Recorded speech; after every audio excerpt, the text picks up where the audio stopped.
Ya, kita kembali lagi dalam diskusi titik temu. Kita masuk ke segmen yang baru ini. Nah, saya ingin membahas ya, Bung Rai. Iya. Ini tadi kita sudah bicara soal fenomena Kaisangnya sendiri.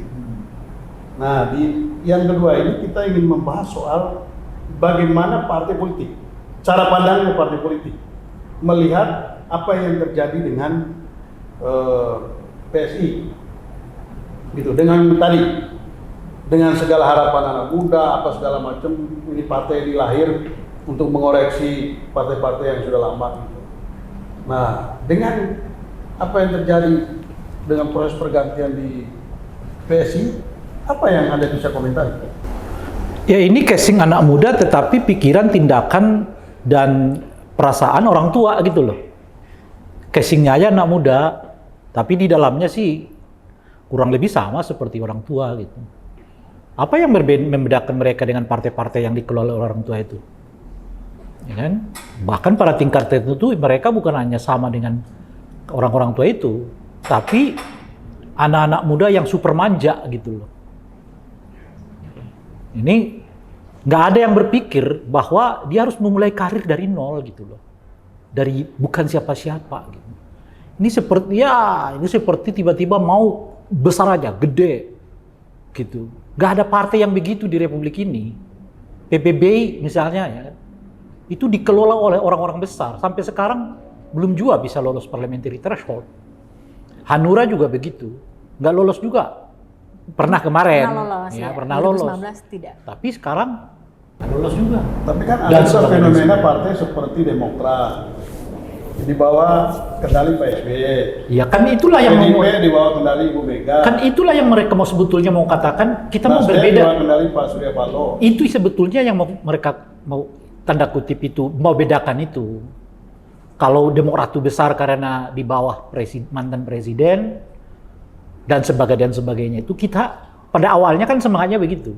Kita mau membentuk satu partai yang jadi wadah bagi orang yang memiliki darah biru politik. Itu kan sebetulnya gitu. Tapi kalau sifat anak-anak muda ini kan mereka nggak mau terlalu kaku, nggak mau terlalu formil. Kalau memang semua anak muda itu bersepakat untuk ganti ketua dan mereka ganti, apa salahnya? Nggak ada yang salah sih, Sebas. Kalau Anda mengatakan bahwa saya mau buat partai mau suka-suka saya, nggak ada yang salah juga. Gitu. Tapi ketika Anda masuk dalam komunitas publik, ya ada nilai publik.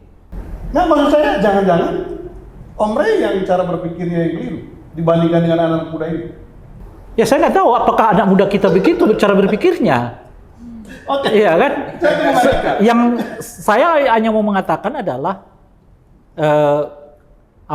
kalau Anda masuk ke ruang publik, ya publik boleh menilai Anda dengan standar publik juga gitu loh, Pak. Bukan standar mereka. Oh, ini gaya kami. Ya kalau begitu cari lahan sendiri gitu loh. Jangan masuk di lahan publik ini gitu. Sebab publik ini punya nilai sendiri gitu. Kan itu yang mau kita katakan kan. Tapi maksud saya begini. Oh ini, tapi saya tunggu dulu Bung. Ini gaya anak muda sekarang. Kata siapa gaya anak muda sekarang tuh? Bahwa mau instan, udah bergantung pada bapaisme. Itu bukan anak muda. Dari dulu tradisi politik kita udah begitu. Apa yang baru dari PSI gitu. Itu yang saya mau katakan ke Bung Andika. Gini, jangan-jangan kita ini juga terframing gitu cara berpikirnya, karena kita sudah melihat kalau partai-partai tua itu ya kalau mau ganti ketua harus mobilisasi dulu, mesti kongres apa segala macam. Tapi anak-anak muda sekarang lain mekanismenya. Saya melihat ada satu tradisi yang berubah dari sisi embrio parpolnya, Bang Rey, Bang Subas. Mungkin kalau di masa Bang Rey, Bang Subas ini kan para pendiri-pendiri parpol itu para aktivis, para aktivis yang lahir dari rahim pergerakan dan merasakan jatuh bangun di kampus, dan akhirnya ketika masuk ke parpol pun juga resiliensinya itu tinggi, nggak mudah menyerah dan cukup akrab dengan kesulitan di fase-fase awal. Tapi kalau kita lihat sekarang Bang Rey, mungkin ya dunia aktivis anak muda zaman sekarang pun pergeseran Bang. Kalau saya melihat, saya waktu di BEM UI itu, waktu jadi presiden mahasiswa, ada masa transisi. di mana sering dikritik oleh Bang Hariman itu BEM itu bukan lagi jadi gerakan, Bang. Jadi event organizer. Jadi harusnya BEM itu sebagai gerakan yang punya agenda khusus dan dia punya sistem. Nah, saya melihat tradisi organisasi saat ini yang melingkupi anak-anak muda itu rootnya sudah berubah. Arah apa? Embrynya sudah berubah, Bang. Denyutnya sudah berubah. Nah, inilah yang kemudian masuk ke PSI gitu. Dihadapkan pada situasi organisasi yang sangat dinamis ini kan. Jadi ya nggak cukup kuat juga imannya gitu, Bang, dalam menghadapi tantangan yang butuh kekuatan finansial gitu. Atau begini, jangan-jangan nanti partai-partai tua yang mengikuti gayanya PSI. Iya, tapi itu kan begini tuh, Mas. Ini bukan soal gaya. Soal apakah model itu tepat untuk melakukan proses yang disebut dengan demokratisasi. Nah, kalau mau simpel-simpel aja ada lagi yang jauh lebih simpel dari itu. Tinggal tunjuk aja selesai. Pakai WhatsApp semua. Kongres di WhatsApp. Ya, ngapain lagi pakai kopdar-kopdar segala. Kalau mau yang lebih praktis-praktis. Ya. Tapi kalau Anda mau melakukan itu, Anda menghilangkan prinsip utama di dalam yang disebut dengan berorganisasi. Apa itu? Ya, ada proses. Orang menuju ke puncak, itu ketua umum itu puncak, sakral itu. Itulah pergelaran paling tinggi. Itu kan sama dengan pemilu dalam sistem republik kan. Pergelaran tertinggi dari ritus republik itu ya memilih presiden gitu. Pergerakan tertinggi dari organisasi partai itu ya memilih ketua umum.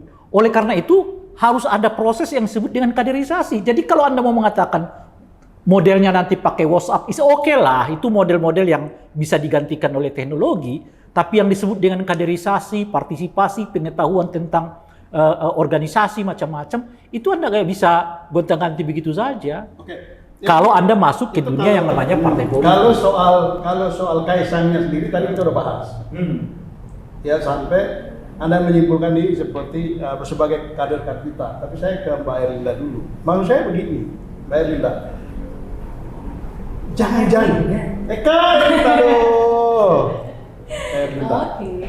Maksud saya begini, jangan-jangan anak-anak muda ini juga melihat, kalian yang sok-sok serius juga, ternyata politiknya gitu-gitu juga, ya kan?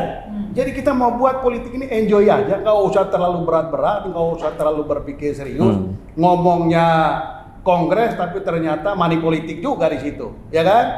Tapi ini gaya-gayanya generasi muda, oke kita kopdar, kita bersepakat pilih ketua.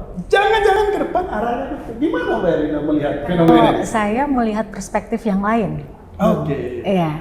Ini mohon maaf nih, saya izin nama senior karena saya izin nama pakar semuanya nih sama Bung Bas juga.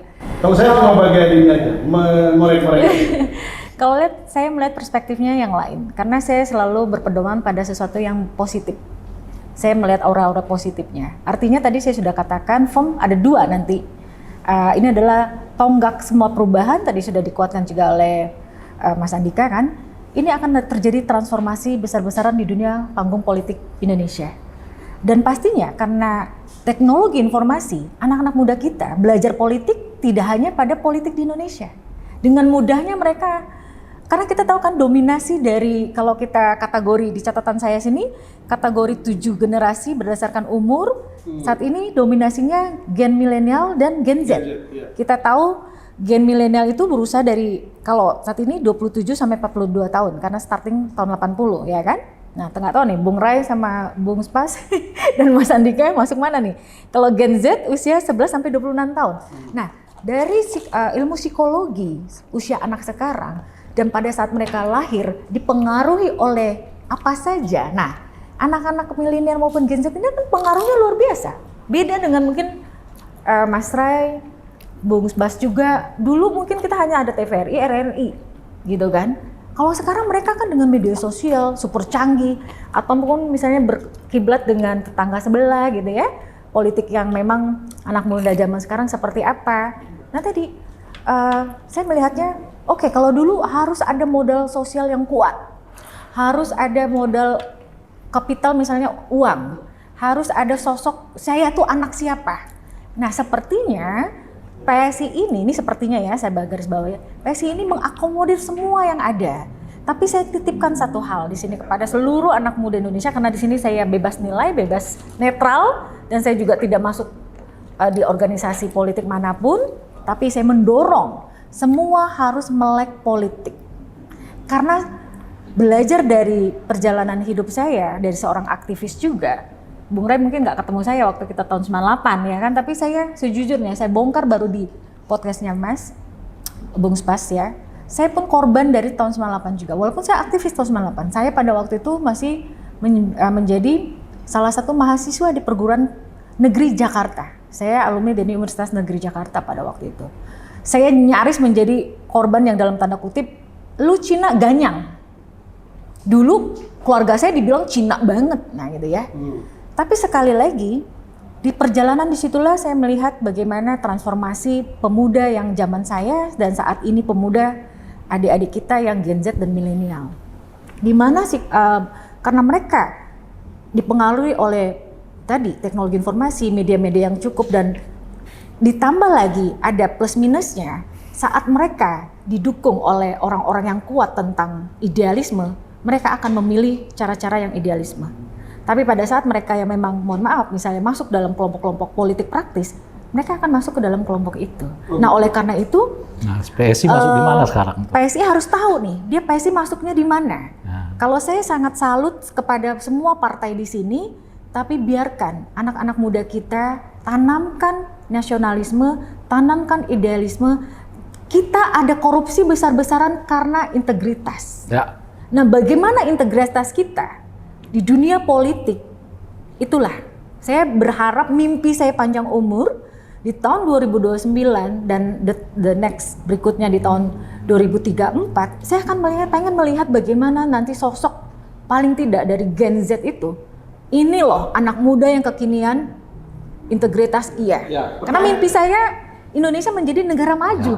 Yang kalau di Eropa, di Jerman, bunuh diri loh kalau korupsi kan gitu. Saya mau tanya Bung Subas dulu. Saya mau tanya Bung Subas dulu.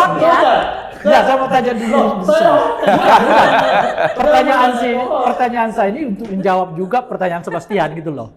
Bung Subas, dari mekanisme dan cara yang dilakukan oleh PSI kemarin itu, menurut Anda mana yang baru? Ya. Mana yang baru?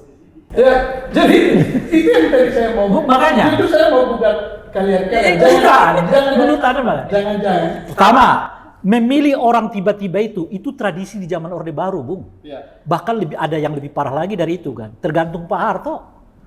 Ya kan? Itulah kemudian konflik di PDI Perjuangan. Saya mencoba Tunggu dulu. Yang kedua, aklamasi. Emang aklamasi itu cara-cara anak muda sekarang. Itu cara yang sudah terjadi di zamannya Orde Baru. Jadi itu yang saya sebut nggak ada yang baru, Bung. Yang baru itu cuma istilah namanya kopdar. Gitu loh. Yang lainnya itu ya, itu yang saya sebut ini casing muda, tapi cara gaya malah rujuknya ke Orde Baru. Itu maksud saya. Oke. Nah, ini Yang ternyata baru, Bung Sebastian, yang itu di tradisi politik Indonesia, Anda berkarir, ya kan, dari pengurus D dulu, DPW, makanya lalu Bung kemudian Ray, jadi sorry, ketua sorry umum. nih. Gitu loh kira-kira tuh. Kayaknya saya harus sebagai juri Jelas di sini kan. kaderisasinya. Saat inilah 2024, ini betul-betul perhelatan yang menurut saya akan menjadi tonggak sejarah, di mana satu idealisme, integritas itu akan terlihat. Partai-partai mana yang mempunyai integritas itu? Setuju. Artinya pengkaderan kan sudah sangat di seluruh partai saat ini ya. Ada Nasdem di situ. Kita semua lihat, ketua bidang-bidangnya ada semua. Ketua bidang pemuda, ketua bidang perempuan anak, dan sebagainya. Kalau itu, Kak Erlinda, partai-partai politik ini semua sudah dikritik. Yes. Dan nggak ada lagi partai politik yang bagus sekarang. Justru ada harapan baru ketika muncul PSI ya, Bung. Ya. Dulu. Karena ini anak Ya. muda. Kata Bung Ray dulu katanya. Itu kata Bung Ray, itu kata Bung Ray dulu. Oke. Ya kan? Maka saya challenge nih. Jangan-jangan saya tidak setuju. Bung Ray mengatakan, oh udah selesai lah PSI. Tapi saya mengatakan belum. Cara ini jelas cara masa lalu. Cara masa lalu. Dalam konteks ini PSI kesingnya anak muda, tapi perilaku, tindakan dan cara old. Bahkan Mungkin lagi kalau kembali menurut saya ke itu salah masukan. Saya kayak Linda Sarah. Dengan itu yang saya bilang, saya tadi mencoba membangun tesis baru, jangan-jangan PSI ini melakukan antitesa terhadap proses yang sangat formil di partai-partai politik yang sudah tua. Bu Rey bilang enggak, yang benar itu partai-partai yang sebelumnya, partai-partai tua itu. Karena ini soal kopdar segala macam ini merusak. Bukan merusak saja, Bung. Yang saya mau katakan cara ini di mana barunya? Dia boleh jadi mengkritik yang sekarang, tapi dia lebih lama lagi model ini. Itu yang saya sebut kalau ini merujuk ke model Orde Baru. Yang orang ditunjuk tergantung presiden. Kan Anda mau jadi bupati saat itu tunggu presiden kan? Anda mau jadi gubernur saat itu tunggu jadi presiden. Ketua partai tunggu instruksi presiden. Sebenarnya PS itu kan hadir ingin memperbaiki itu partai dia, politik itu yang tradisi parpol lama-lama Iya. yang tidak demokratis gitu Bang Subas. Tapi saya kayak memahami deh kebatinannya Bung Subas nih. Sebenarnya Bung Subas tuh mau bilang bahwa ya udahlah kita berpositif thinking dulu karena tantangan anak Gen Z dan milenial ini mereka kan bervariatif kan. Lahir dari keluarga mana kan kita tidak tahu, ya kan? Misalnya saja, anak saya misalnya, dia lahir dari seorang ibu aktivis, Kak Erlinda, ya kan? Nah, Kaisang hadir dari seorang bapak politisi yang boleh dikatakan saat ini lagi mumpuni loh. Nah, kita tahu dalam ilmu psikologi, anak itu betul-betul menjadi peniru ulung. Nah, bisa saja Kaisang itu melihat bapaknya politik. Nah, ini diakomodir oleh pihak dari PSI sendiri. Jadi kalau saya melihatnya di sini kita sama-sama berpositif, tapi kita dorong bagaimana nanti mekanisme yang misalnya kita kritisi dari partai A sampai Z termasuk misalnya PSI, ini loh yang kekuranganmu, tapi kamu akan bisa hebat kalau kamu begini-gini. Partai ini kalau begini. Jadi kalau saya Bung Subas, tunggu dulu. Kita clearkan dulu. Kalau saya tuh tidak sebetulnya nggak terpaku pada soal cara dalam pengertian teknologi. Bahwa kemudian ke depan mereka misalnya memilih ketua umum berdasarkan WhatsApp, cukup Zoom aja, ini nggak ada masalah gitu loh. Tapi mekanisme itu harus jelas. Orang nggak bisa ujuk-ujuk jadi ketua umum, itu maksud saya kan. Yang kita persoalkan itu bukan soal apakah Anda mau ke Kopdar, apakah Kongres namanya, bukan itu yang kita persoalkan. Tapi ada proses perjenjangan yang kita lihat bagian yang disebut dengan kadir. Itu maksud saya. Iya, yang saya agak keliru dengan pemahaman Bu Sebastian ini nganggap yang gini-gini ini terobosan. Di mana terobosannya? Lah ini kembali ke zaman Orde Baru, itu maksud saya.